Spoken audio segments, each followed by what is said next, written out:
Ahora es más fácil colaborar con tu primera emisora católica del Perú. Ya tenemos Yape, Tunki y Luquita.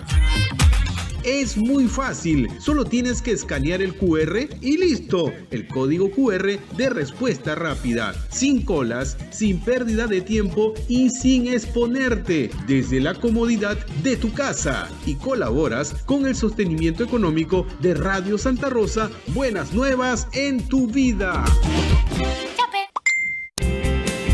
Radio Santa Rosa, buenas nuevas en tu vida. En todo el Perú, son las 8 de la mañana.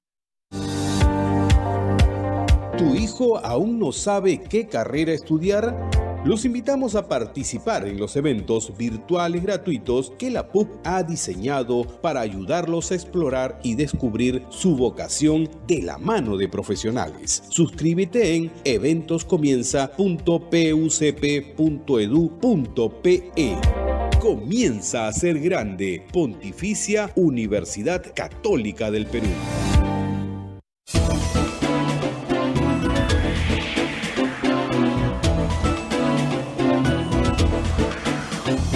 A pensar más con Rosa María Palacios.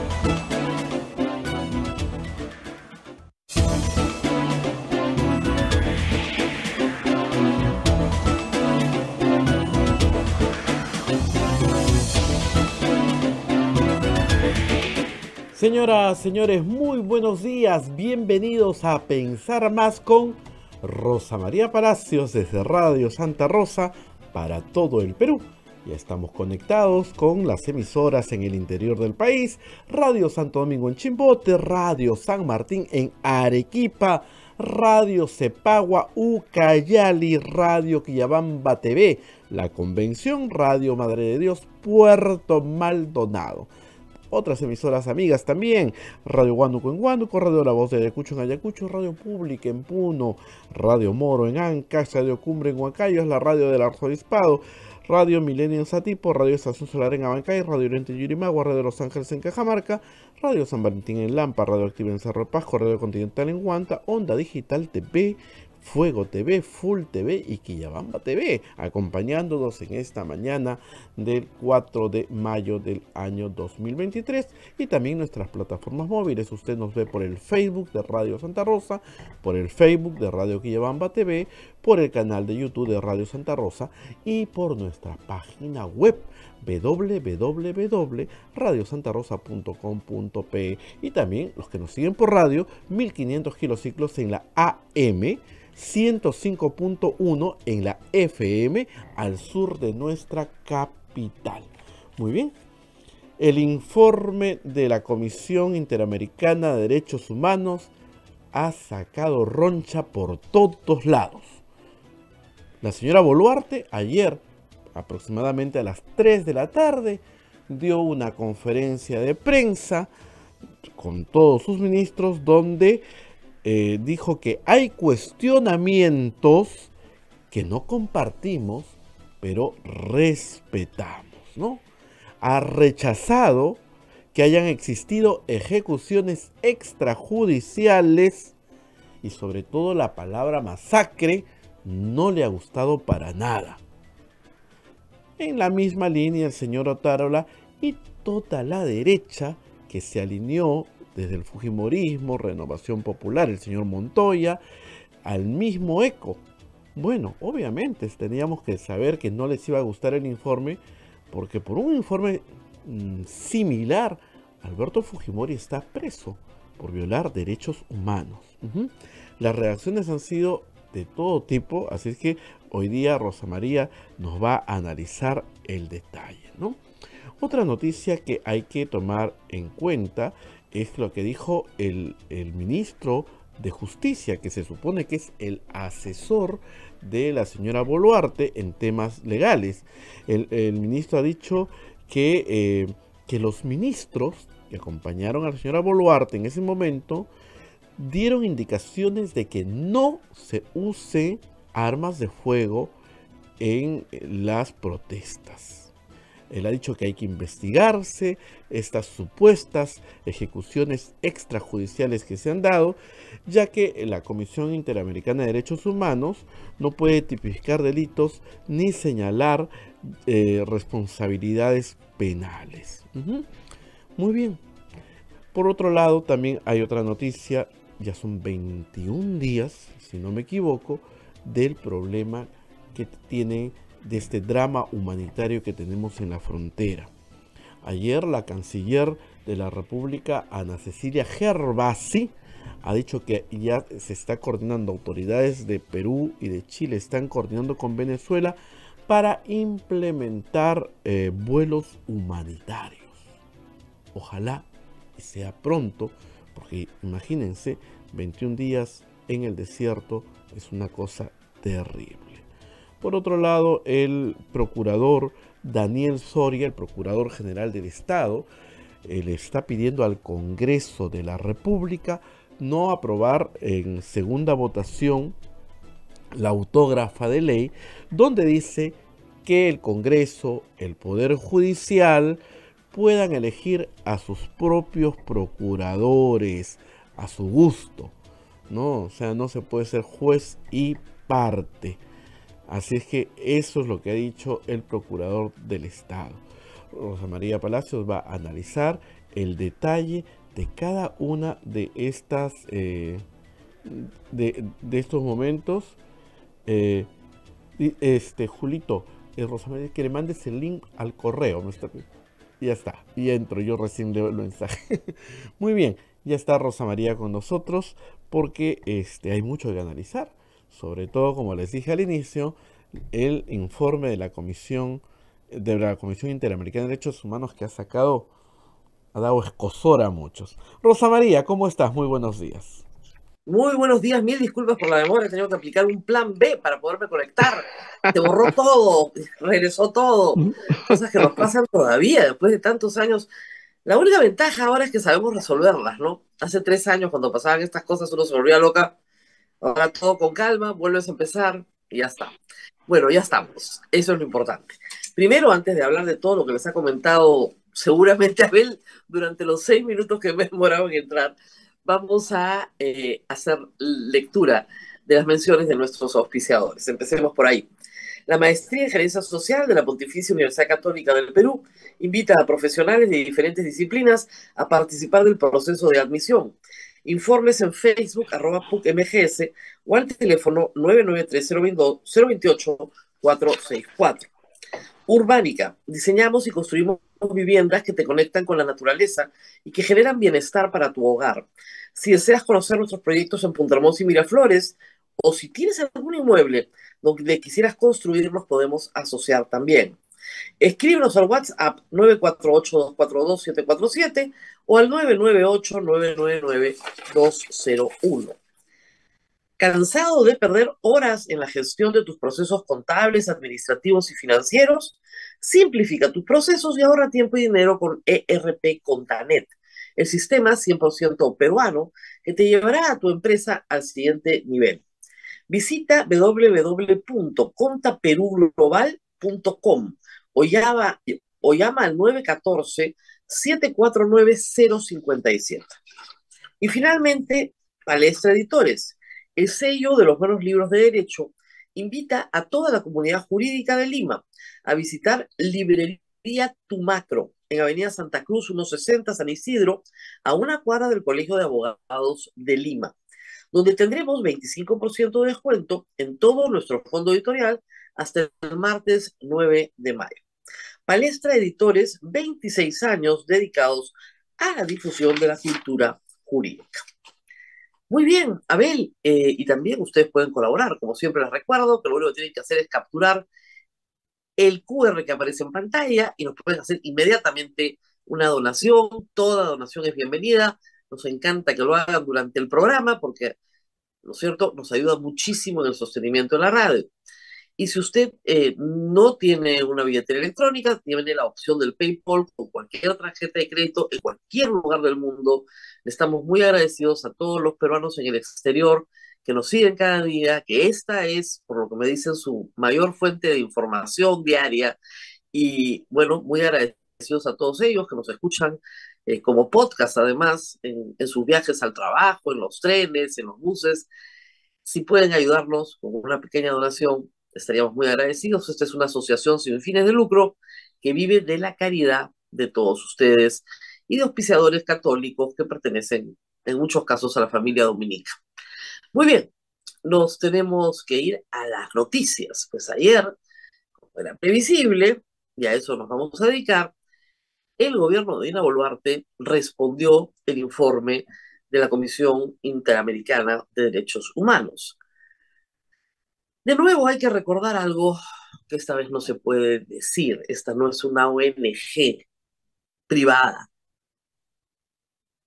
La Comisión Interamericana de Derechos Humanos es parte del sistema interamericano de derechos humanos que es parte de la Organización de Estados Americanos. ¿Ok? Esto es como el alto comisionado de las Naciones Unidas para los Derechos Humanos. ¿No es cierto? Somos parte de Naciones Unidas, somos parte de la OEA por buenas razones. ¿Quiénes no quieren ser parte del sistema interamericano de derechos humanos?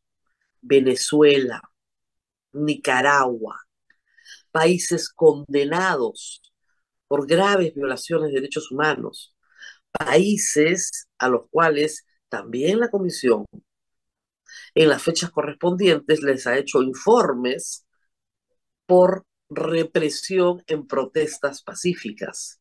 Tal es el caso de Nicaragua el 2022 y Venezuela el 2013.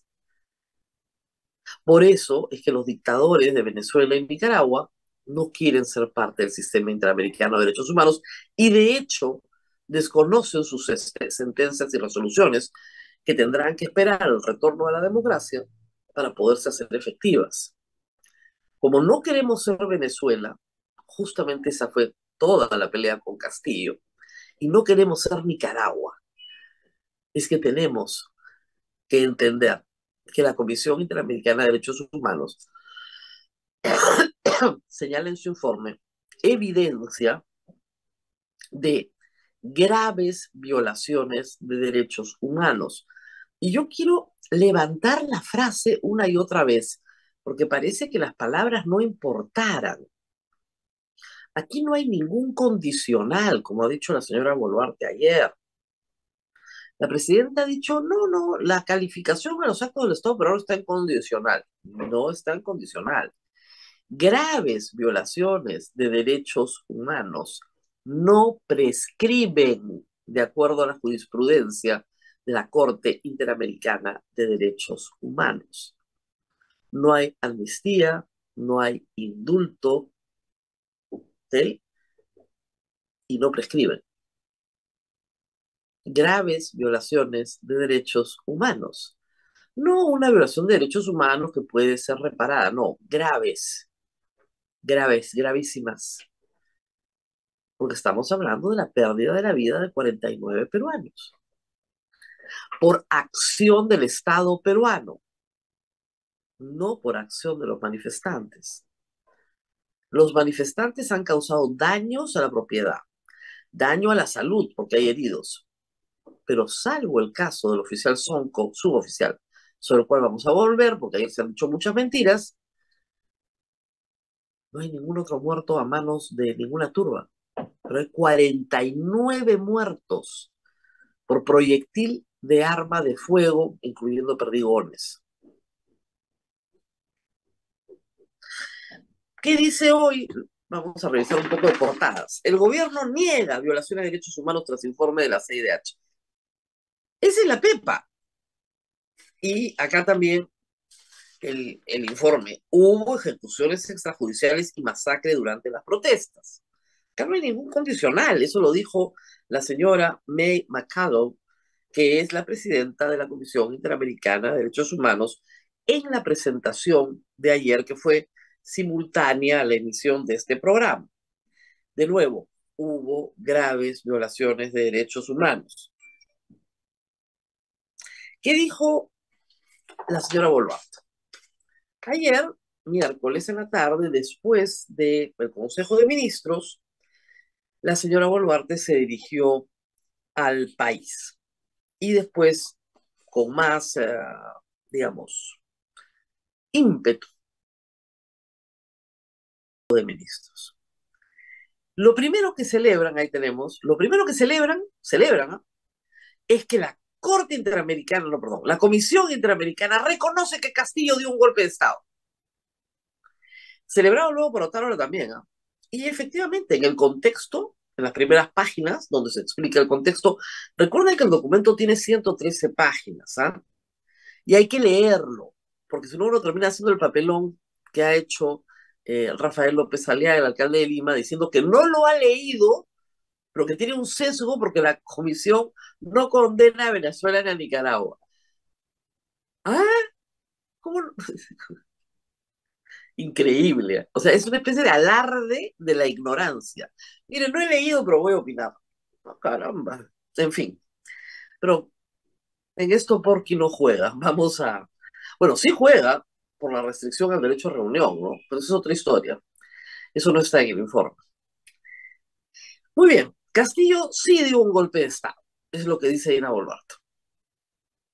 Bueno, creo que eso hay consenso. Donde no ha habido consenso sobre eso ha sido justamente en el sur del Perú.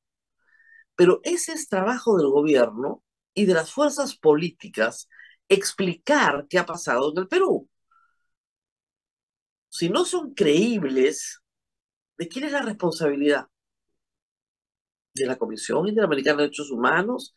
¿De la sociedad peruana? No, de ellos mismos. Tienen que ser creíbles, pues, y no lo son. Pero en efecto, la comisión dice la verdad. O sea, aquí el señor Pedro Castillo leyó este discurso y lo reproduce íntegramente. Y la comisión concluye, como ha concluido la OEA, que ha habido una interrupción inconstitucional de la democracia. Eso es lo que dice. Hasta ahí contentísimos, ¿sí? ¿No? Contentísimos. Bueno, muy bien. Y luego comienzan a desmarcarse, ¿no? Comienzan a desmarcarse porque dice que nosotros, en primer lugar, no somos racistas. El informe tiene un contenido de perspectiva sobre las necesidades de comunidades indígenas que han estado directamente involucradas en estos eventos. No somos racistas, soy una mujer andina del sur. Ah, sí, no son racistas, muy bien. El ministro Becerra, el que acaban de votar, lo interpelaron, ¿ah? Lo interpelaron por decirle a las mujeres aymaras que eran unas salvajes, que ni los animales trataban hacia sus hijos. Y yo de verdad creo que hay gente que ya vive en el día y al día siguiente borra todo lo que pasó el día anterior, de verdad. Les han dicho terroristas, les han dicho comunistas terroristas. Discúlpeme, yo tenía una turba en la puerta de mi casa insultándome, y esa turba de 20 personas, turbita, tampoco le demos tanto médico, es un brazo armado de partidos políticos. Es un brazo armado de partidos políticos que recluta gente de escasísimos recursos, muy pobre, porque nos hemos dado el trabajo de hacer algún nivel de investigación, le financia el bus para que vayan a gritarte terrorista. La palabra terrorista ha estado permanentemente en el discurso de los parlamentarios que han defendido las acciones de violencia perpetradas por el gobierno, sin parar. La señora Dina Boluarte, ante la prensa extranjera, dijo que eran los ponchos rojos de Bolivia con balas dum dum y que la gente en Juliaca había muerto en una avalancha humana. No son mis palabras, son las de la señora presidenta. Importan, porque esas palabras la van a perseguir toda su vida, en todos los procesos que hay. En esa conferencia de prensa ante la prensa extranjera es prueba. Puno no es el Perú. ¿Eso no es discriminación? En fin. La señora ha dicho que este documento en realidad está escrito en condicional, que ellos rechazan, por supuesto, haber violado derechos humanos. Rechazan. Eso no sucedió. Y que este documento está en condicional, lo cual no es cierto. Lo que está en condicional en las conclusiones es la palabra masacre y la palabra ejecución extrajudicial. Pero graves violaciones de derechos humanos no está en condicional y por eso te van a perseguir el resto de tu vida. El país es testigo, ha dicho, de los esfuerzos de diálogo. Yo no creo que en Ayacucho y en Juliaca puedan decir que había diálogo. ¿Ah? ¿Qué diálogo había? Se estaban disparándole a la gente indiscriminadamente una y otra vez, caiga quien caiga. Y luego de rechazar, por supuesto, la señora Boluarte dice que la fiscalía actúa con independencia y que ha creado un equipo especial. El informe le está diciendo lo contrario, le está diciendo, señora presidenta, tiene que garantizar que hay fiscales expertos en derechos humanos, que es exactamente lo que la fiscalía no quiere hacer.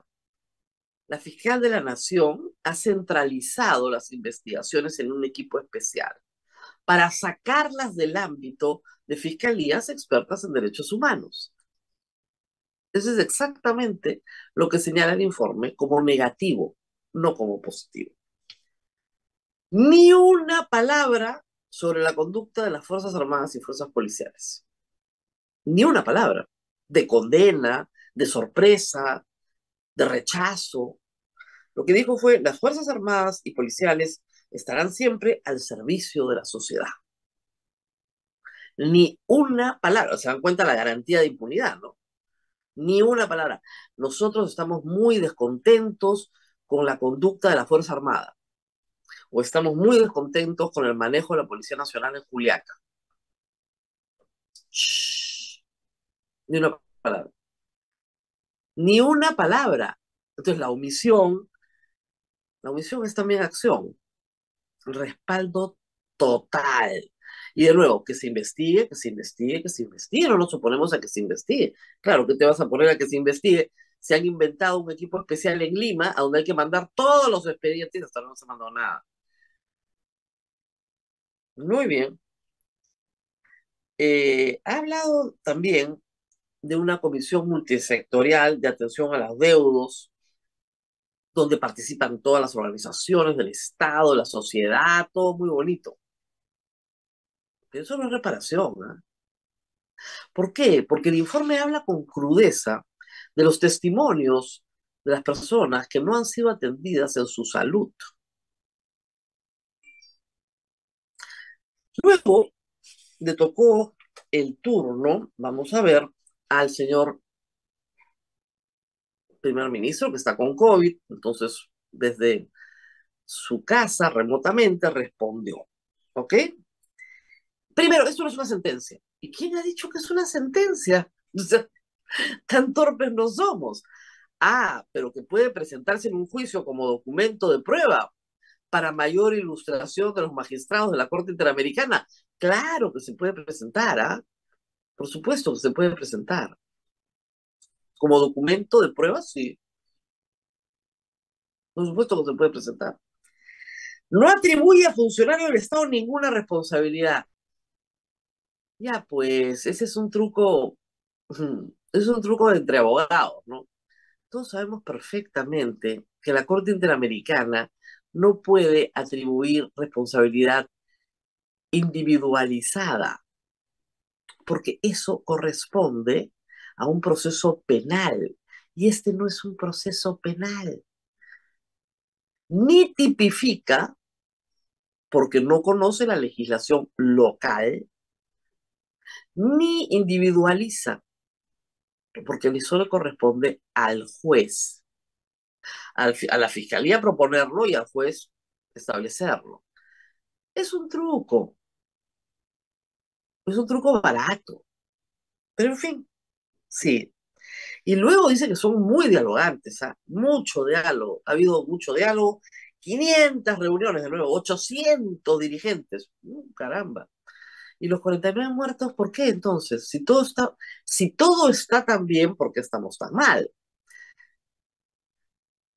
El informe reconoce, y ayer lo dijo Tarola, que tenemos legislación sobre el uso de la fuerza. No todos los países la tienen. Esto es muy avanzada. Y una legislación estupenda, dicho sea de paso, ¿ah? Estupenda. No hay ninguna discusión. Tú lees el papel, la policía no puede disparar a la gente, tiene que hacer una serie de protocolos previos, solo se puede disparar a una persona si hay una real e inminente amenaza a la vida de la persona que dispara.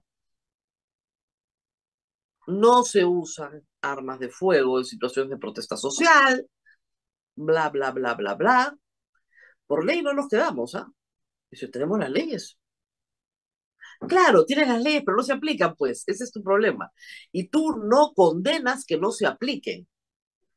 Lamentas que la gente ha muerto. Con mucha pena, dice la señora presidenta. Nos da mucha pena que la gente haya muerto.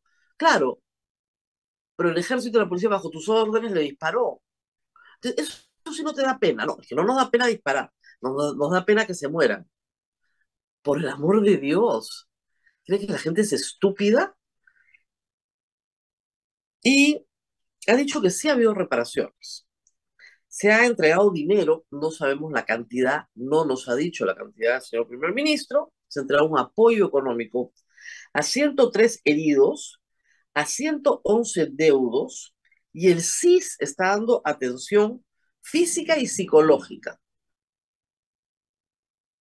Pero esa atención psicológica, que yo sepa, no se ha reportado hasta ahora. Por lo menos la Comisión Interamericana no ha encontrado a nadie que haya recibido atención psicológica por parte del Estado peruano.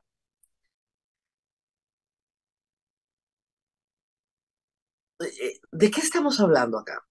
Entonces, el señor Otárola, que en eso es experto porque ha litigado en el sistema, dice, proponemos un mecanismo de seguimiento del informe y la justicia se encargará de los responsables. A nosotros no tenemos nada que ver. Una lavada de manos a los Pilatos. No, no le va a alcanzar. Yo lamento tener que informarles que con eso no alcanza. Claro, inmediatamente salió una comparsa en redes sociales. No se imaginan los trolls. No se imaginan.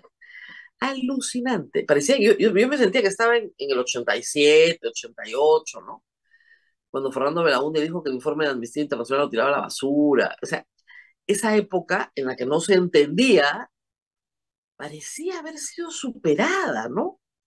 Pero no, pues siempre hubo una élite conservadora, mercantilista y autoritaria que nunca quiso reconocer. Y esa élite autoritaria, mercantilista, conservadora, que es la que gobierna hoy en el Congreso y en el Ejecutivo en alianza, obviamente que desconoce, aunque así no lo ha dicho la señora Boluarte, desconoce el informe. Les da lo mismo. Hay que ver lo que algunos periodistas han escrito sobre el informe. Uf, es un nivel de vulgaridad de otro nivel. Muy bien. Entonces, en resumen, nos reconocen, ¿ah? Nosotros somos el gobierno legítimo. Nuestra legislación es perfecta, no tenemos nada que agregar. No somos racistas y nadie es responsable. Ese es el resumen efectuado por el gobierno. Sobre el efectivo Sonco, el suboficial Sonco, asesinado en Puno, el señor ministro mintió y sabe que ha mentido. Y lamentablemente lo hace para dramatizar un asunto que de por sí ya es dramático, porque la muerte siempre es una tragedia. El suboficial Sonco le han dedicado 10 palabras, no le han dedicado 10 palabras, le han dedicado un párrafo. A los otros fallecidos, ni eso. Han puesto nombres y circunstancias en muchos casos, pero ni siquiera en todos. El suboficial Sanco no murió quemado vivo dentro de su patrullero. Eso es mentira.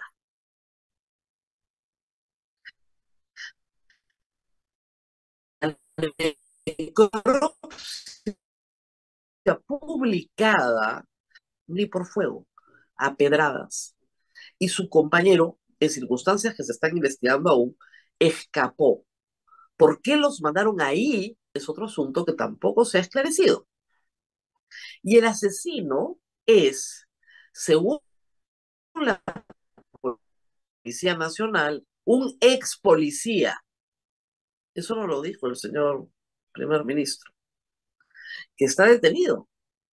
Un ex policía, un suboficial dado de baja, que está dedicado al delito. Bueno, ese es el asesino del compañero policía. Eso no lo dijo, ¿no? Lo que dice la comisión está investigándose el asunto, porque la verdad que todo parece bastante extraño, siendo el único fallecido de las Fuerzas Armadas y Policiales. Ha dicho el señor ministro que no han ido a entrevistar a los militares y policías heridos. Falso. Han ido al hospital policial y han hablado con los policías heridos. Y el informe reconoce todos los daños a la propiedad, pública y privada. El estado de conmoción, el daño, efectivamente, a todos los sistemas de libre tránsito y la consecuencia económica que esto tiene en la vida de las personas que también tienen derechos humanos. Otárola dice, la comisión existe para defender los derechos de todos. Sí, pues, de todos. Pero es más fácil defender los derechos de los vivos que defender los derechos de los muertos, porque ya están muertos.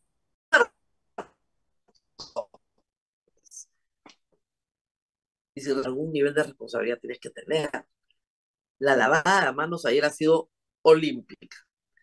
Y ya en las preguntas, por supuesto, Dina Boluarte, es que soy mujer, es que soy andina, por enésima vez. Tienes 49 muertos por proyectil de arma de fuego que proceden de armas proporcionadas por el Estado peruano a policías y militares. Eso es lo que tienes sobre la mesa. Y sobre eso tienes que responder. Porque eso sí es de tu responsabilidad.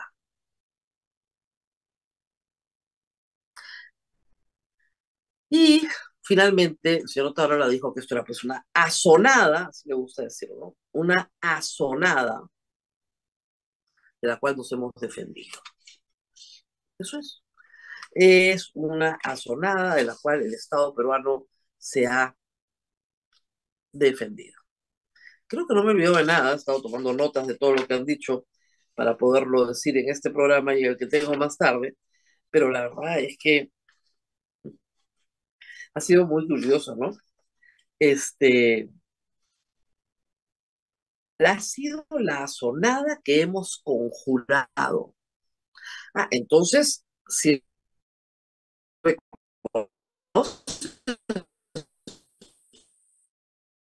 tu responsabilidad. Porque, entonces, si la has conjurado, los 49 muertos son tuyos, pues. No se entienden ni ellos. Qué barbaridad, qué barbaridad. En fin, así estamos. Por supuesto, la comparsa del fujimorismo y de Renovación Nacional y algunos de Avanza País, me parece también, salieron a hablar las mismas, discúlpeme, tonterías que se decían durante el gobierno de Alberto Fujimori. Los policías no tienen derechos humanos. Pucha madre, entonces ya se les ha explicado 1000 veces, pues. Por supuesto que tienen derechos humanos. ¿Y quién cuida de nosotros, de la población? Los policías cuidan de la población. Los policías nos cuidan, no nos disparan. ¿Y qué pasa cuando la protesta se pone violenta? Detienes a las personas y las procesas por disturbios, por daños, por toma de carreteras que son delitos, pero no las matas. Eso no pasaba nunca en el Perú. No, Ica, violentísima, la toma de la carretera. Detuvieron a 28 personas. Todas confesaron, condena anticipada, ya están condenados, ya terminaron sus procesos, condenados, 3 años de prisión suspendida con pago de reparación civil con antecedentes penales. A ver, consigue trabajo con antecedentes penales y ICA. Eso se llama democracia, ¿ok?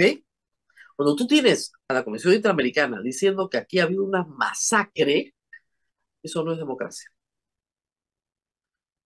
Y podrán decir lo que quieran, pero tarde o temprano van a estar en el banquillo de los acusados en la Corte Interamericana.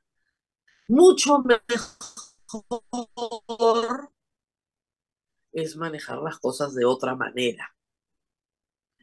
Lamentablemente, la señora Boluarte no tiene la asesoría jurídica necesaria para hacer lo que tiene que hacer. Porque si tiene que hacer algo es encontrar a los responsables en la Policía Nacional y en el Ejército Peruano. Individualizarlos de acuerdo a los planes operativos y entregar los nombres a la Fiscalía de quienes estaban en qué patrulla, cuántos son.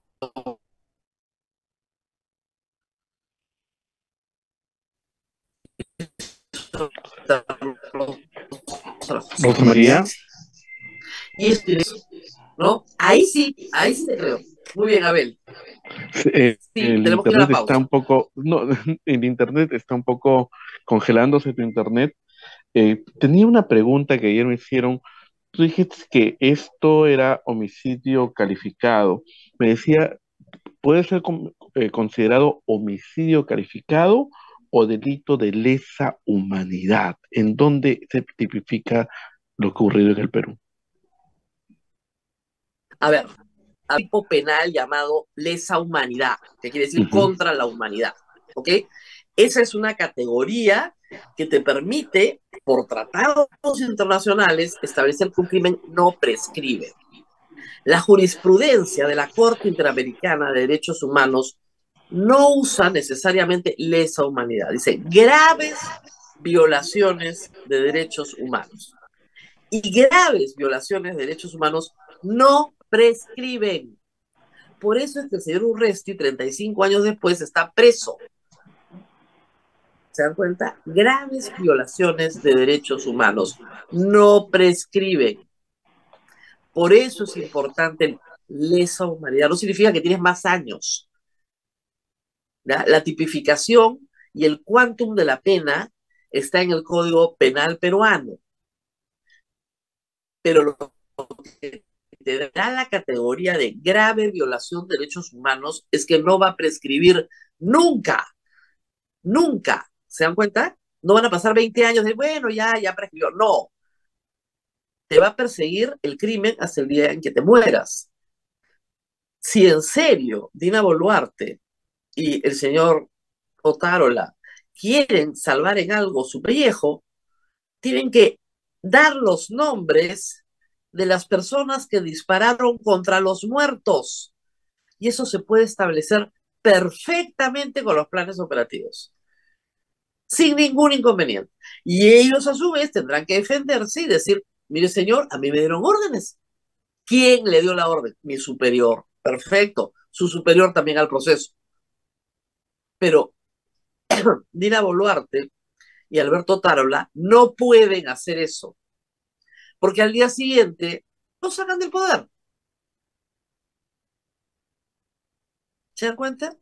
Son tributarios de las Fuerzas Armadas y Policiales y de un Congreso conservador que quiere lo mismo. ¿Qué dijo ayer Dina Boluarte de las Fuerzas Armadas y Policiales? Nada. Dijo que siempre estarán al servicio de la sociedad. Punto. Los autores materiales, los que han disparado y matado, no merecieron una línea de su discurso. Nada. Los que han disparado y matado ante los ojos de todo el país, porque los hemos visto matar en video. Están en video. Los tienen que reconocer. Nada más. No en todos los casos, pero en varios casos están disparando en video y vemos en el otro video a su víctima caer al suelo. tienen que identificar a los policías y a los militares, y eso sí lo puede hacer el poder político, porque hay planes operativos, listas de nombres. Déjense de tonterías y de estar estafando a la gente, porque si ellos encubren, lo mínimo que van a tener es encubrimiento, lo mínimo, lo mínimo. Y ahí sí, pucha, que se van, sería su día de gloria. La defensa de Alberto Fujimori trató en algunos momentos de, ¿no?, variar la acusación para decir, no, pero el presidente sabía, pero no hizo nada, ¿no? Encubrimiento. No, no, no. Autor mediato por estar detrás de la ejecución. Y en el Perú se ha condenado a un presidente a 25 años por autoría mediata. Lo mismo va a pasar con Dina Boluarte. ¿Y cree Dina Boluarte que va a tener tanta defensa como la que ha tenido Alberto Fujimori? Lo dudo. Entonces, si tuviera una buena asesoría jurídica y dos dedos de frente, hace rato que hubiera dejado de ser encubridora de toda situación. Pero prefiere ser presidenta hoy y ser presa mañana. Es su opción. Cada uno elige lo que quiere. Igual el señor Otárola prefiere ser primer ministro hoy y estar preso mañana. Bien. Pero tú no te puedes llevar la vida de 49 personas. No. Sin que te pase nada. Muy bien, nos tenemos que ir a la pausa Así y es, Rosa regresamos. María. Vamos a la pausa, pero permíteme recordarles si estás cansado de perder horas en la gestión de tus procesos contables, administrativos y financieros. Simplifica tus procesos y ahorra tiempo y dinero con ERP Contanet, el sistema 100% peruano que llevará a tu empresa al siguiente nivel. Visita nuestra página web contaperuglobal.com o llama al 914-7490-57. Y Palestra, a quien damos la bienvenida, Palestra International Center for Legal Studies, presenta del 10 al 21 de julio el primer Summer Law School en Barcelona en colaboración con la prestigiosa Universidad Pompeu Fabra. Son 5 programas que se desarrollarán durante 2 semanas académicas en dicha ciudad. Inscríbete hasta el día 6 de mayo con el 5% de descuento. Más información en nuestra página institutopalestra.com o llama y escribe al WhatsApp 994-820148. Volvemos con nuestro invitado, el doctor Fernando Tuesta Soldevilla. Adelante. ¿Tu hijo aún no sabe qué carrera estudiar? Los invitamos a participar en los eventos virtuales gratuitos que la PUC ha diseñado para ayudarlos a explorar y descubrir su vocación de la mano de profesionales. Suscríbete en eventoscomienza.pucp.edu.pe. Comienza a ser grande. Pontificia Universidad Católica del Perú. Estás escuchando A Pensar Más con Rosa María Palacios.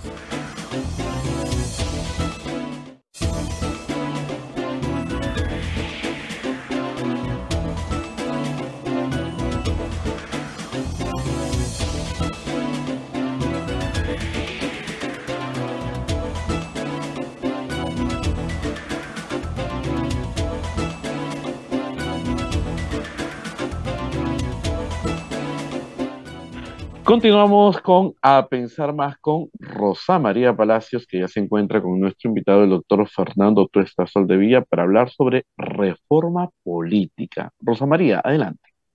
Así es. Bueno, esta noche me toca presentar un libro que se llama La Reforma Política, Ideas y Debates para un Mejor Gobierno, de Fernando Tuesta Soldevilla. Entonces, como me he tomado la molestia de leer el libro, entonces vamos a hacer una entrevista que verse en parte sobre lo que voy a decir en la presentación esta noche. Así que muchísimas gracias a Fernando Tuesta por estar aquí con nosotros, porque creo que efectivamente en este libro hay muchas ideas que lo acompañan desde muchos años atrás, pero que se van afinando y se van afinando en una composición muy interesante del libro. Antes de empezar, permíteme hacer una pequeña descripción a los oyentes. Este es un libro que reúne escritos, básicamente columnas de opinión de Fernando Tuesta y otras cosas que ha hecho también para Canal M durante la más vieja que he encontrado es de 1986. Pero las agrupa, y eso es lo interesante, por temas. Y en ese agrupamiento por temas las coloca en orden cronológico. Entonces uno puede eh, apreciar algo que es bien interesante. El germen de una idea, la idea está clara desde el principio, pero cómo va evolucionando, evolucionando, evolucionando hasta que termina, ¿no? Y hay varios ejemplos de esto. Fernando, yo quería preguntarte primero, ¿cómo se te ocurrió este esquema para poder, además, clasificar columnas en temas que a veces se cruzan, ¿no? Varias veces se cruzan. ¿Cómo organizaste esta clasificación que creo que es el mérito más importante de la obra?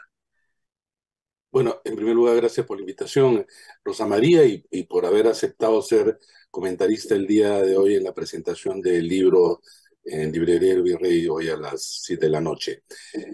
Mira, inicialmente, como tú bien has dicho, eh, yo tengo una preocupación por otros aspectos de la coyuntura y la vida política, pero también un aspecto más acotado, que era el tema de las reformas institucionales. En un momento en donde en general se hablaba poco de ellos, ¿no? Pero era un interés particular, profesional y académico. Yo soy en realidad sociólogo de formación, porque no existía ciencia política, hice un posgrado fuera en ciencia política y ese es, digamos, mi ámbito profesional y académico. Y entonces yo tengo una formación que me permite hacer columnas que han sido una suerte de, por un lado, sistematización de ideas de trabajos académicos mayores, ¿no? Pero con un lenguaje que puede ser asequible a un público más amplio, sin dejar de señalar algunas propuestas que posteriormente, digo, se convirtieron en propuestas, que a su vez las iba trabajando en seminarios, en entrevistas, etcétera, creando una suerte también de corriente de opinión y que en algunos casos ya perdió la autoría inicial para convertirse, digamos, ya en un tema de discusión, incluso en propuestas, que se materializaron en algunas leyes que se publicaron, que se dieron a lo largo de varios congresos. Y entonces acá hay una combinación, por un lado, repito, desde el ámbito académico, pero también el acompañamiento político, porque yo no he tenido ningún cargo de representación, nunca he tenido un cargo tampoco de designación en los ejecutivos, salvo mi paso por la OMPE, es el único cargo. Yo en mi presentación esta noche lo digo, hay un hueco manifiesto de columnas entre el 2001 y el 2004. Así es. Entonces, ¿qué pasó? Claro, se fue a la Era, OMPE. era jefe, efectivamente, jefe de OPE. Pero también debo decirte, Rosa María, en esta parte, que entonces yo tengo digamos, una suerte de concepto, diagrama de lo que es la política institucional. Y entonces, conforme pasaba el tiempo, iba tocando temas diversos, y el momento que Penguin Random House conversamos y me pide hacer el libro, entonces lo fui organizando justamente por esta suerte de sistemas, ¿no? No se dice en todo momento sistemas, pero por un lado aparece el sistema de partidos, por otro lado el sistema electoral, por otro lado el sistema de gobierno, que son los básicos dentro de una estructura de sistema político general. Y entonces el primer capítulo por eso responde a los momentos de discusiones, momentos Claro, que he sido partícipe desde el punto de vista de opinión o porque se me y son consultaba. diferentes momentos, pero lo que es trágico, hay que decirlo, adelantar algo al público, es que muchas de estas ideas y estos debates no se convierten en reformas hasta el día de hoy. Es decir, Claro, lo- claro. la gran conclusión es que los momentos reformistas pasan, recogen tímidamente parte de y nunca llegan a la propuesta total, a la propuesta integral. Y esto termina teniendo consecuencias permanentes en la vida política del Perú como las que vivimos hoy. Y esa es la pena del primer capítulo, ¿no? O sea, los momentos clave, claro, son clave, estás, propones, se discute, se debate y pasa. Hago un símil, no allí, sino te lo digo, en cómo hay un proceso de un edificio inacabado como la Sagrada Familia en Barcelona, ¿no? Que Eso. se construye y construye, pero es parte justamente del concepto, ¿no? Algo así como nunca se terminará de construir. Bueno, Gaudí, pero la Sagrada Familia por lo menos tiene un plan de 30 años. Esto ese no es tiene que ir a eso. ese es el punto, a eso voy. En cambio, el nuestro es un edificio de los que encontramos en Lima, ¿no? Muchas veces inacabado, mal estructurado, mal diseñado, pero también da cuenta de, eh, por un lado, una suerte de divorcio también entre quienes producen ideas en la academia, digamos, sobre todo, también en sociedad civil, por cierto, y el mundo de la política. Y eso que en América Latina, a diferencia, por ejemplo, en Estados Unidos, está mucho más vinculado. Pero eh, esto lo que tú señalas es más o menos una recurrencia que personalmente he observado en el acompañamiento, sobre todo de los congresos de la década del 80, ¿no? Que es, por un lado, considerar que, sobre todo en las épocas del crecimiento económico, que si bien no estamos, si bien estamos mal, no estamos tan mal porque el Perú estaba bien, ¿no? Sobre todo digo en la época de crecimiento económico. Es decir, podemos sobrellevar las cosas porque hay temas más urgentes que deben ser atendidos. Pero cuando llega a un proceso electoral, se comienza entonces a discutir el tema de modificaciones legales y entonces ya el tema es, no es que tenemos mucho tiempo, sino que ya no tenemos tiempo. Y al no tener tiempo, la típica solución es, vamos a tratar de modificar lo urgente.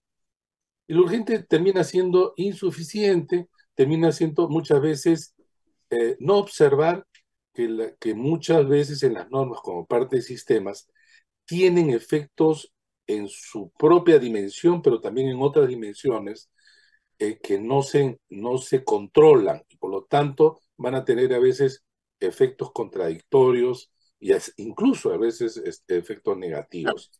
Para explicar un poco el plan de la obra, para que lo entiendan todos, hay un primer capítulo de estos momentos, pero como dice Fernando a lo largo del libro, la reforma política no es la reforma electoral y mucha gente la confunde.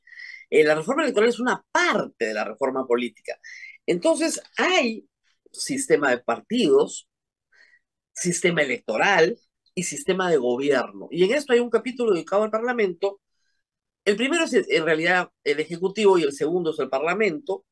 Y luego vienen dos capítulos donde yo sí creo que Fernando ha tenido grandes triunfos. Financiamiento de partidos políticos, donde ahí ha habido una revolución, por lo menos legislativa.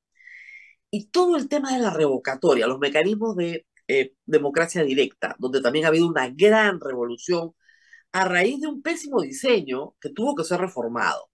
Entonces, para que no se deprima nadie, no todas son derrotas, ¿eh? Acá también hay triunfos. Pero, como dice también en el libro, el bicameralismo es la madre de todas las reformas. Y es así que no llega. Y no hay forma de que llegue.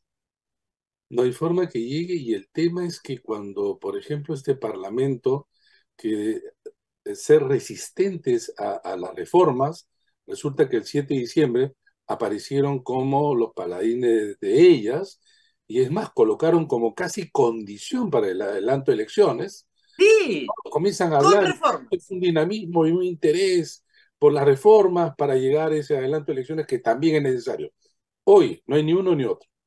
No, nada, no quieren hablar de reformas Porque tampoco. claro, lo que ha ocurrido en el Parlamento muchas veces es que eh, se han logrado, digamos, aprobar muchas veces algunos artículos de leyes de reforma, pero contra el deseo de ellos, por presión externa, no por convicción. Y entonces, pasado esos momentos, lo que han hecho es modificarlas, colocar artículos que desnaturalizan, como ha ocurrido, por ejemplo, o en el caso de las primarias, que se han suspendido 2 veces, y tú en las declaraciones de todas las bancadas no las quieren, y dirán, pues ya al 26 simplemente la vamos a terminar Lo que por... pasa es que ahí uno nota ya cuando ya entra al tema de las primarias, desde el principio, hay que decir, desde los primeros textos de fines de los 90, Fernando, tú este es un enemigo del voto preferencial, pero desde el principio. Al principio, sin proponer una alternativa, y al final ya con la alternativa clara de ir a primarias abiertas, simultáneas y obligatorias. Incluso hay una especie de decálogo de por qué hay que eliminar el voto preferencial. O sea, es un militante anti-voto preferencial, pero es curioso leerlo a lo largo de 23, 25 años, digamos, porque cada vez es más entusiasmo contra el voto preferencial. Entonces, sí, en realidad el lector va a encontrar eso, ¿no? La idea germinal está desde el principio, ¿no? Y la otra idea que es muy importante es la de la segunda vuelta, donde en realidad hay acá una crítica a un balotage mal copiado francés. ¿Por qué? Porque en Francia la segunda vuelta también es para el Parlamento, no solamente para la presidencia. Entonces lo que dice es, movamos, esa es la solución, que también está muy, muy desde el principio, ¿eh? Desde el 2000, movamos la fecha de las elecciones del Parlamento a la segunda vuelta.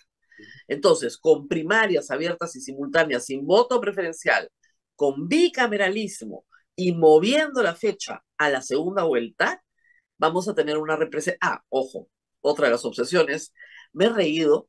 En el año 2000, Fernando Tuesta proponía que el Congreso tuviera 180 escaños, ¿no? Representantes. En el 2000 han pasado 23 años y ha logrado 130.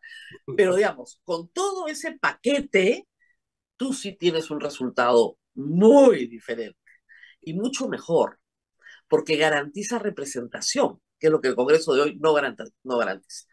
Ese es el resumen, digamos, las ideas que están en el libro, pero como les digo, a mí lo que me encanta es cómo van evolucionando, porque las ha puesto por temas, pero en orden cronológico, cosa que normalmente no hace un autor, ¿no? Entonces, no sé si a ti te ha pasado lo mismo, te has dado cuenta, sí, pues yo ya pensaba en esto, pero fíjate tú que después, años después, ya lo afilamos hacia esto otro. ¿Cómo fue cuéntanos un poco ese transcurrir de una idea hacia la solución?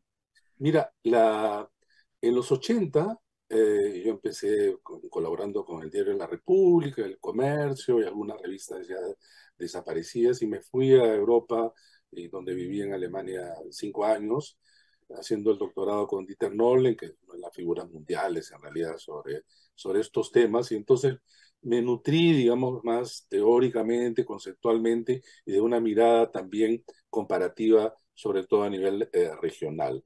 Entonces comencé a escribir ya de manera, digamos, ordenadas en términos de de estos conceptos, y a su vez comencé a tener, digamos, un acompañamiento cercano directamente con la política. Para empezar, Rafael Roncagliolo y yo fuimos asesores de la subcomisión de reforma electoral de la mesa de diálogo de la OEA entre el gobierno y la oposición a fin del gobierno de Fujimori. Gracias. Allí iba yo ya, digamos, señalando algunas de las ideas que, repito, fueron madurando. Por ejemplo, lo del voto preferencial fue interesante en los 80, inicio nada más, porque se asumía, no había mucho además, digamos, países que tenían el voto preferencial, fuimos de los primeros, por lo tanto no había referencias, entonces parecía interesante, pero además eran partidos mucho más organizados, entonces se asumía que eso podía oxigenar un poco la dinámica, pero posteriormente ya no, y ya muy temprano también comencé a convencerme de la erosión que esto podía producir y ya, por supuesto, ahora completamente. Pero es como una suerte de armar piezas, ¿no? Y por eso de los subsistemas a mí me interesaba y comencé a vincularlas y tratar de mostrarlas en las columnas. Y entonces he participado efectivamente en esa subcomisión. Ya como jefe de OMPE también iba al Parlamento a proponer Claro, ideas. La primera ley de partidos es el año 2013, 2013. 1 de noviembre, donde también debatimos, tenemos propuestas. Ahí aparece por primera vez en la normatividad peruana tres cosas: una regulación mucho más clara sobre inscripción y fin, digamos, de inscripción de partidos, el tema de democracia interna y el de financiamiento. Así es. Muy, muy Se fueron claro. modificando, ¿no? Y si tú ves, antes de esa fecha, 2003, yo ya trabajaba mucho de Sí, esos temas. ya estaban planteados. Entonces, y luego había otros momentos, como jefe hombre, nosotros teníamos el primer código electoral que trataba de sistematizar toda la normatividad en el campo propiamente electoral. El 2012 fui asesor, sí, del Congreso, la única vez que lo he sido, de una comisión de reforma electoral y política, donde estuvieron Javier Descanseco, Javier Bedoya de Vivanco, Javier Velázquez Lequén, Luz Salgado, Vicente Ceballos. Mira, estos políticos delante de los de ahora pues son así tremendos parlamentarios, ¿no? Pero ¿sabes qué? Los acompañé porque hubo también trabajo en provincias, se debatía, era interesante. Se hizo Sí. un informe que no se aprobó. En el 2016 se hizo un esfuerzo por mejorar el código electoral y ahí también se implementan muchas En la ideas Comisión de Constitución. en la Comisión de Constitución que nosotros le proveímos y que Patricia Donaire encabezó, tomó mucho de eso, pues era la base, y que no fue aprobado, incluso No, tuvo que de renunciar su porque el propio fujimorismo partido, no la ¿no? apoyó, Así, por eso, teniendo por 73 eso, votos. así es, en el ¿No? 2017. Y luego la Comisión de Alto Nivel para la Reforma Política, en donde dio pie también a que mis ideas con las de mis colegas, Ahí es cuando se afinan ah, las pasos. sí, Ahí ahí se nota claramente. Ahí se se afina ya toda la estructura de las pasos. Y mucho, es una solución más integral, ¿no? Pero sin duda. por si acaso, para los curiosos, también hay cosas, instituciones que ya no son, digamos, eh, discutidas en el Perú. Por ejemplo, hay una columna sobre la reelección antes de Fujimori, donde, oigan, sorpréndanse, ¿eh? Luis Alba Castro proponía la reelección de Alan García en 1986. Así es, Dije, así ¿qué? es. Yo ni lo recordaba, nadie lo quiere recordar, ¿no?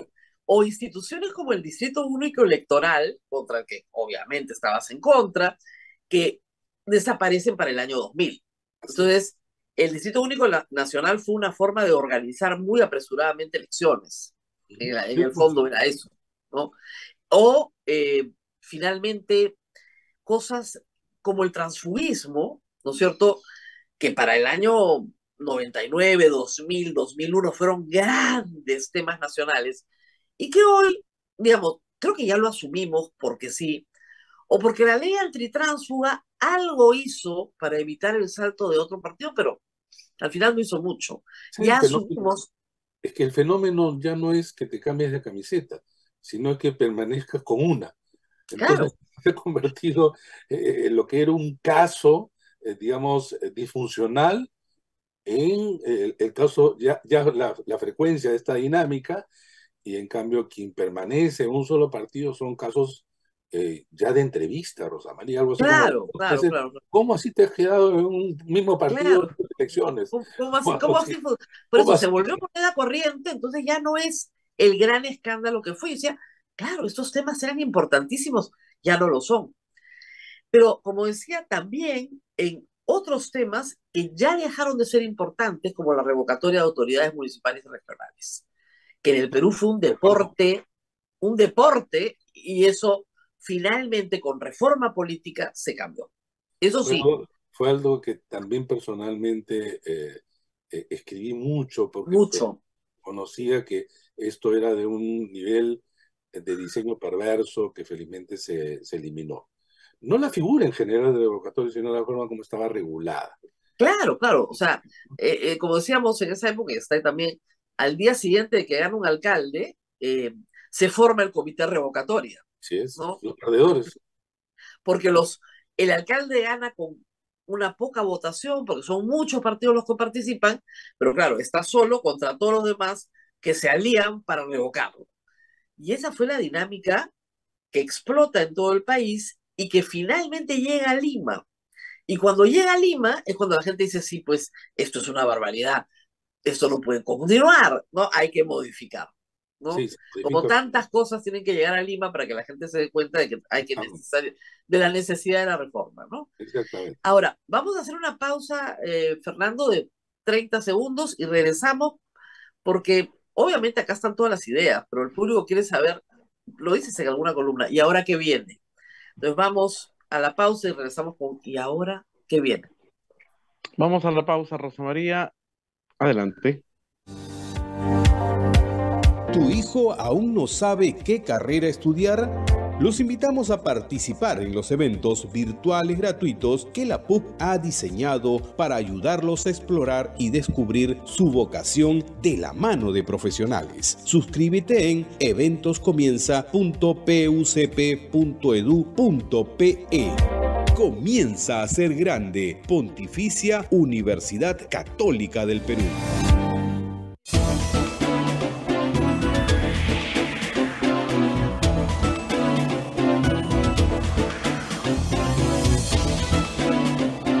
Continuamos con A Pensar Sí, Más con eso lo Rosa hemos María entrevistado. Palacios desde Radio Santa Rosa para todo el Perú. Rosa María se encuentra conversando con el doctor Fernando Tuesta Sol de Villa, que hoy día presenta su libro La Reforma Política. Adelante, Rosa María. Y bueno, hay que decir que a veces uno ve el vaso medio lleno y a veces lo ve medio vacío. Eh, yo quisiera decir que al final del libro, hacia la mitad del libro tú lo ves bien vacío, pero hacia el final ya lo ves más lleno. A ver, reforma de la revocatoria hecha. Reforma del financiamiento de partidos políticos, que ahora tiene hasta normas penales, cosa que no se pensó originalmente. ¿Ah?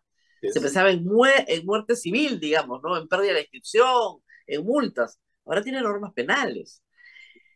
Esos son dos grandes triunfos. Eh, es un triunfo, las PASO por lo menos están aprobadas y hay un plan para la eliminación del voto preferencial, que son las PASO. Eso también es un triunfo, por lo menos están aprobados. El voto a la mujer, el voto en cuota a la mujer, es gracioso, porque en las primeras columnas, Fernando, tú estás, apoya tímidamente, ¿no? Vamos a ver qué pasa, dice en el año 99, ¿no? O sea, las mujeres son importantes, pero al final sí es un entusiasta. no, no, pero hay una cosita. Esta es una muestra de un universo mayor de columnas que Ah, se ha no, tenido que claro. lamentablemente. Pero te digo que no, en el año 96 yo ya escribí a favor de las cuotas, estuve presente en la Comisión de la Mujer y es más, eh, eh, nuestro querido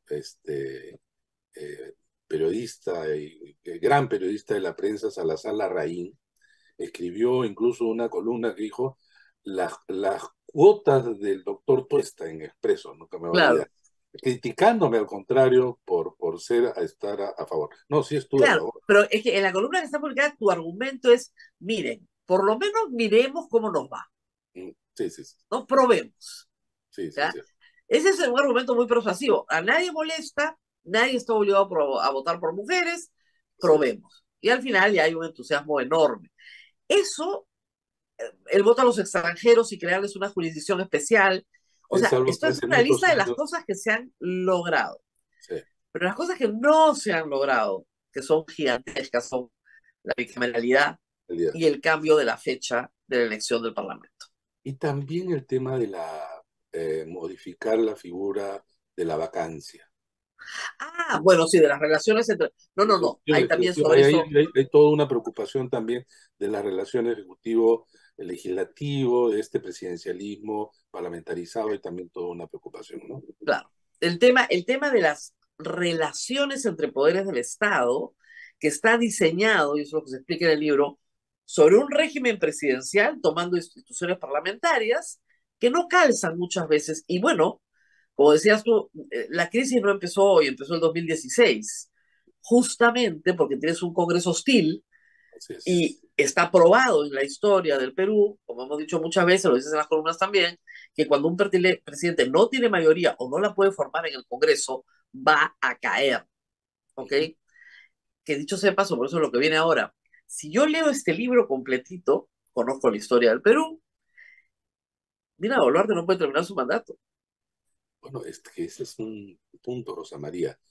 Eh, ahí no hay columnas sobre coyuntura, que son No, otro no, no, no, no. espacio, ¿no? Pero Se yo referido a esto. estudio Pero para entonces, proyectar. claro, pero entonces, sin embargo, sí se toca ya al final algunos de estos aspectos. Cuando escribíamos y debatíamos sobre el gobierno de Castillo, yo decía que casi hay una idea generalizada de que ese gobierno no iba a terminar. Estamos hablando casi del inicio. Del momento en que eso esté instalado, digamos, en la idea de la gente, la probabilidad de que no termine era alta, y como Claro. de paso no terminó. Bajo estas circunstancias de la que vivimos, de un gobierno donde le faltan todavía más de 3 años, más de 3 años, con muy baja credibilidad, legitimidad, y cargando el peso, para empezar ya señalado en el informe de la Comisión Interamericana de Derechos Humanos, es difícil que llegue a buen puerto. Y si llega, podría ser sobre la base de quizá un nivel de autoritarismo que la gente eh, va a tener que o aceptar o resistir, y un componente militar quizá más fuerte. Y eso ya desdibuja evidentemente los No, contornos. y además, Fernando, porque hay otro problema. O sea, los candidatos de derecha que hoy apoyan a Dina Boluarte no quieren cargar con el pasivo de Dina Boluarte Sin en duda, una próxima elección. tú en Entonces tu, se tienen que desmarcar lo más rápido que puedan apenas tú llegue una elección. en tu presentación quiero resaltar algo donde dices, a diferencia de Fujimori, que tenía pues seguidores, ¿no? Finalmente un partido, tenía incluso influencia en los sistemas de justicia, es decir, hay una cosa distinta, pero Dina Boluarte, llegado el momento, no la van a defender, no tiene punto de apoyo propio. Ella no ha creado y no se basaba tampoco en referencias políticas, sociales, O sea, económicas. para que la gente entienda, es la misma situación de Vizcarra. Es la misma situación de Es la Vizcarra. misma Con situación de Vizcarra. quizá con una pequeña diferencia, que cuando Vizcarra sale tiene un nivel de aprobación que carece, digamos, de una Uno Boluarte. y dos, por lo menos tenía un movimiento regional en Moquegua. Claro, tenía un punto de apoyo propio, ¿no? Entonces, Que de verdad que lo destruye rápidamente una vez salido del gobierno. Entonces, claro, destruye toda su base, bueno, lo poco que tenía, pero le ha dado para conseguir 12.000 le ha militantes, ¿no? dado, sí, 24.000. Le ha sí, dado para construir su partido. Pero difícilmente el lo haría punto es, Dina Boluarte. claro, pero al final es la misma situación de Dina Boluarte. Un Sí. vicepresidente que asume con apoyo del Congreso, acuérdense usted, los primeros 3 meses de Vizcarra, el Fujimorismo lo tenía pues en andas, y luego viene la bronca, lo abandona, y en año y medio se está yendo el Congreso y luego se está yendo Vizcarra. Entonces, Mire, mire, Rosa Dina María, Boluarte no tiene apoyo real. no, no. Ella es apoyada circunstancialmente porque coincide con intereses que no son de ella, ¿no? Digamos, intereses en el Congreso, en las Fuerzas Armadas, otros grupos de poder. Pero quiero resaltar esto que acabas de señalar, porque, mira, los gobiernos son elegidos por conformaciones de listas de partidos que tienen un presidente o un vicepresidente que constituyen justamente ese gobierno, digamos, con un titular, y, digamos, entre comillas, digamos, en el comentario más deportivo, como suplentes. Así es. Sin embargo, en el Perú, cuando tú pasas de presidente a vicepresidente, es como si fuera otro gobierno, no la continuidad de un gobierno. En otros países, el vicepresidente lo que sigue es el gobierno de ese Claro. partido. Acá, el vicepresidente puede ser absolutamente distinto, como ocurre con Dina Boluarte en relación a Castillo, ¿no? Y no estoy diciendo que debió seguir lo de Castillo en el sentido de un gobierno desastroso. Bueno, es que el candidato presidencial era un invitado. O Era sea, limitado. Y no hay entonces ahora en las composiciones de las llamadas, este peruanismo, plancha presidencial, un componente programático que te pueda decir, nosotros vamos a hacer esto en 5 años. Si no, claro. sale el presidente y el vicepresidente hace una cosa totalmente distinta, ¿no? Entonces estamos en subgobiernos. Por eso es que tenemos 7 gobiernos o 6 gobiernos en 6 años, 7 años, ¿no? Eso es ya una manifestación de, evidentemente, un ciclo de crisis, quizás solamente comparable con la caída de Leguía y los 30-33, haciendo una comparación histórica, ¿no? Y que no terminó evidentemente bien, ¿no? Porque vino luego Claro. un militar. Ahora difícilmente hay gobiernos militares, pero lo que uno observa ahora es un componente de militar que creo es peligroso, porque esto descompone cualquier sistema Claro, democrático. porque, a ver, yo lo decía ahora, es bien sencillo. Si tú quieres hacer justicia, lo único que tienes que pedirle a las Fuerzas Armadas y a la Policía Nacional es la lista de nombres. Sin duda. ¿Quiénes dispararon contra la población? Es, ¿Cuál es el plan operativo? ¿Quiénes dispararon? ¿Quiénes eran sus jefes? ¿Y quiénes eran los jefes de esos jefes? Y los jefes de esos jefes. Y entregar todo el aparato militar a la fiscalía y simple y llanamente hacer los peritajes a las armas, y tenían que haber hecho los peritajes a las manos para ver quién disparó y quién no, cosa que no se hizo, pero con los peritajes a las armas se puede establecer perfectamente por las balas encontradas en los cuerpos, que no son muchas, quiénes dispararon. pero además, ¿sabes qué, Rosa María? Los ministros, sabemos, son responsables políticos del sector. Entonces, cuando la respuesta es, eso lo está investigando el Ministerio Público, casi con desdén, en Sí. realidad lo que quieres es distanciarte de una responsabilidad de la que no No, puedes es la de frase alguna manera más, es eludirte. la frase Eludir. más ofensiva que puede Es haber. en ese sentido. Es ofensivo. O sea, yo creo que los políticos no entienden lo ofensivo que es decir que lo investigue el Ministerio Público. Claro. O sea, es una cantidad de muertos enormes, donde evidentemente el ministro de Defensa y el ministro del Interior, para empezar, tienen responsabilidad política y ellos han tenido que salir a decir, A ver, estamos para que haciendo entienda la las gente, investigaciones del SAT. históricamente, de acuerdo a nuestra historia, a nuestra tradición, es insostenible un gobierno que no tiene bancada propia, que no la tiene, que se asienta sobre una alianza con toda la derecha conservadora del Congreso, mercantilista y autoritaria, y con las Fuerzas Armadas. Entonces, Eso no va a durar, porque no, además las Fuerzas Armadas saben lo que está en juego, saben perfectamente lo que está en juego. Ya tienen amplia experiencia y no se quieren meter ahí. No se quieren meter con no los deben, civiles, no deben ni quieren. ni deben ni quieren. Entonces, esto, lo que nos dice la ciencia política es que no va a durar mucho. No va a durar mucho. Ahora, ¿cuánto? No se sabe, ¿no? Eso es otra cosa. Ciertamente parecía que el gobierno... Era cuando a mí me preguntaban si iba a caer Castillo, y yo les decía, va a caer. Así es. ¿Cuándo? No, pero va a caer, o sea, pero no me digan cuándo, porque cuándo no lo sé. Tiene que haber algunos eventos que gatillen todo esto, pero que va a caer. No hay forma. Sorprende la forma como el desenlace, ¿no? Este intento Ah, de... sí, claro, pues es una torpeza Una absoluta, ¿no? torpeza enorme, claro, ¿A ¿no? quién se le ocurre organizar un golpe de Estado? O sea, Sí, sin apoyo militar. O sea, digamos, eso no existe, pues, sin duda. ¿no? Pero bueno. Entonces, lo que viene probablemente es en un horizonte máximo de 3 años, porque llega el 2026, son unas elecciones generales. Donde Y ella no va a poder participar y donde ella perderá toda protección, digamos, en toda el protección. mejor de Bueno, los casos, ahora, en 2026. regresando a nuestras reformas, lo que ha sucedido estos días es que Augusto Álvarez ya lo había publicado, pero Hildebrand lo ha vuelto a mencionar.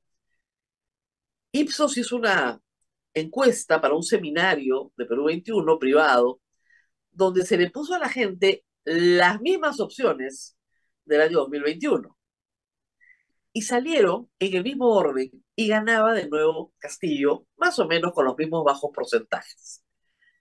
¿Por qué? Porque no se han cambiado las reglas. Y yo creo que eso es importantísimo. Y la oferta política, Exactamente. y la oferta política. Eso es lo que tantas veces hemos conversado.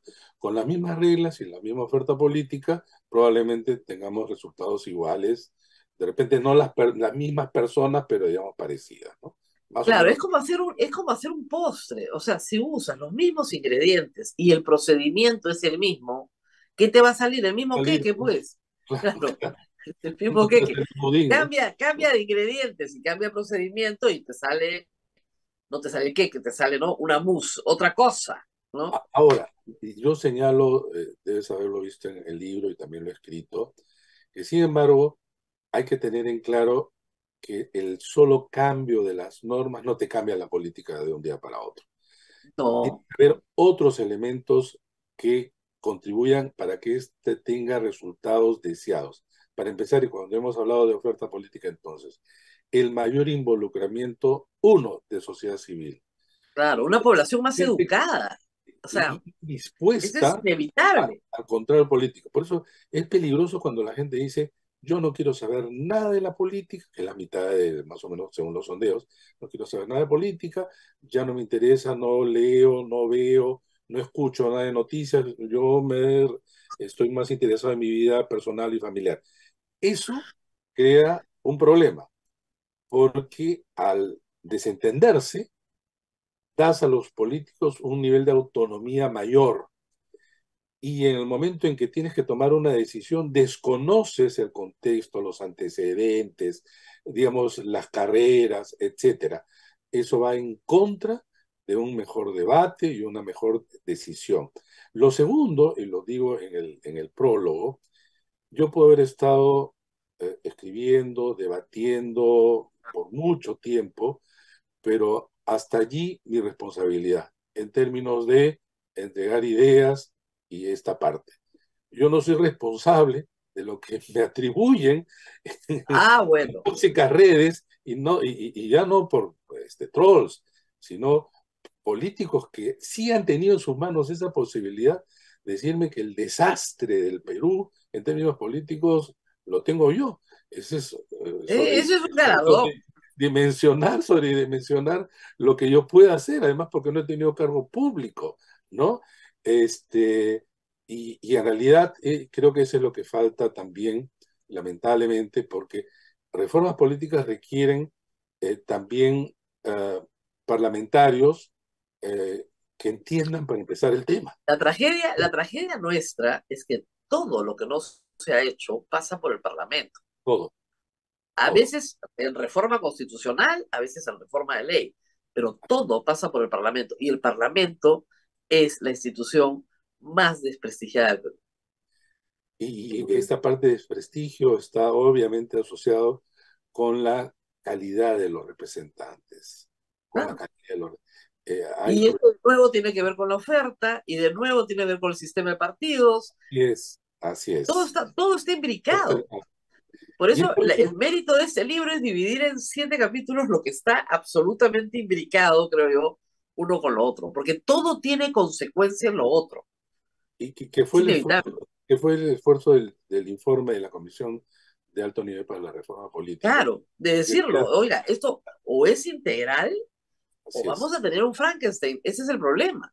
Y el claro. miedo es ese. Al final no te sale porque se olvidaron de los ingredientes principales para que la receta sea la receta.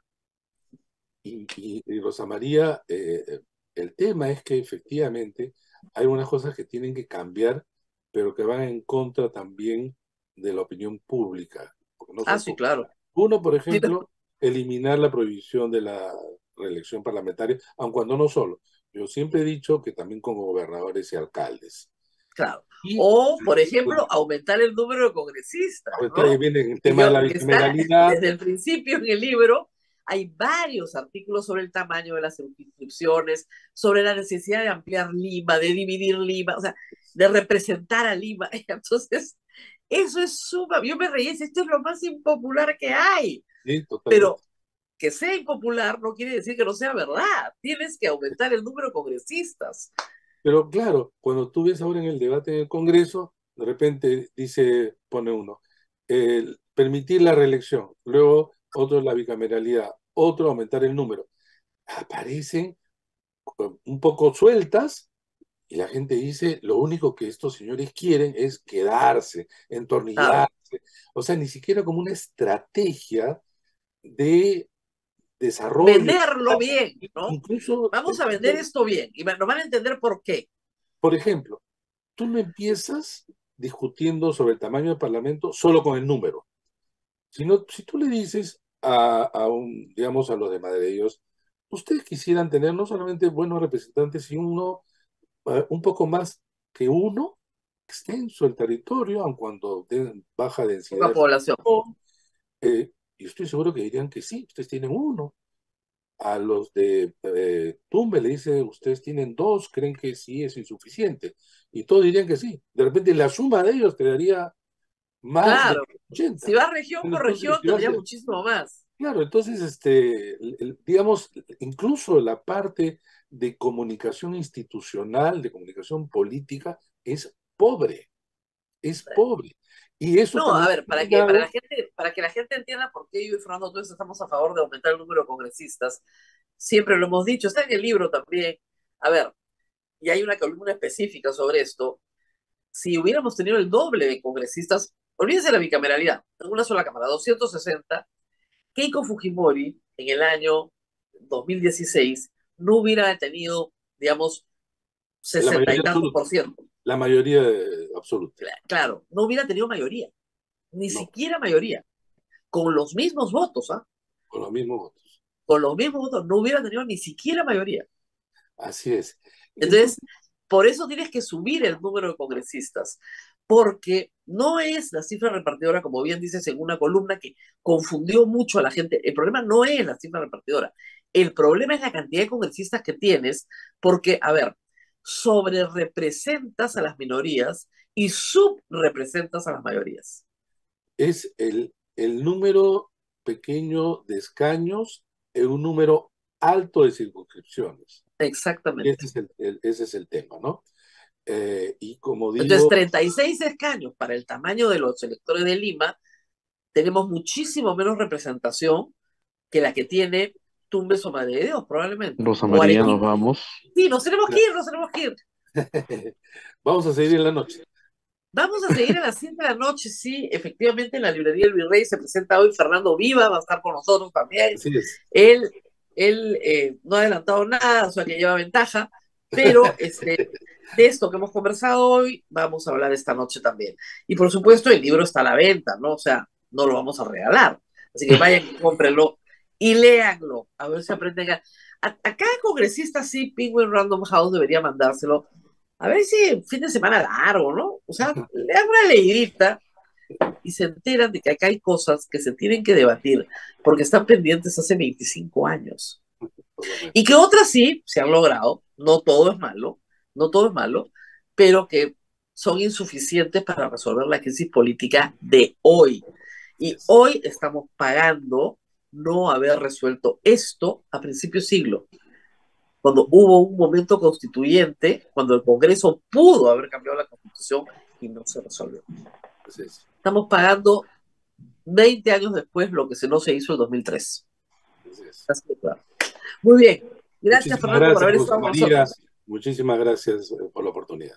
Hasta otro momento. Y, Abel, nos vemos nuevamente el día Mañana, de mañana mañana. viernes. Mañana no nos hemos olvidado del tema de la migración venezolana. No se preocupen, lo estamos dejando para el viernes, por supuesto. Es otro tema por el cual nos insultan muchísimo, así que cada tema por el cual nos insultan se convierte en uno de nuestros temas favoritos. Así que si insultan mucho, lo vamos a hacer con más ganas. Muy bien, Así es. nos vemos nuevamente el día de mañana. Nos vemos mañana, Rosa María. Cuídate mucho. Chao, chao. Chao, chao. Hasta aquí, A Pensar Más con Rosa María Palacios.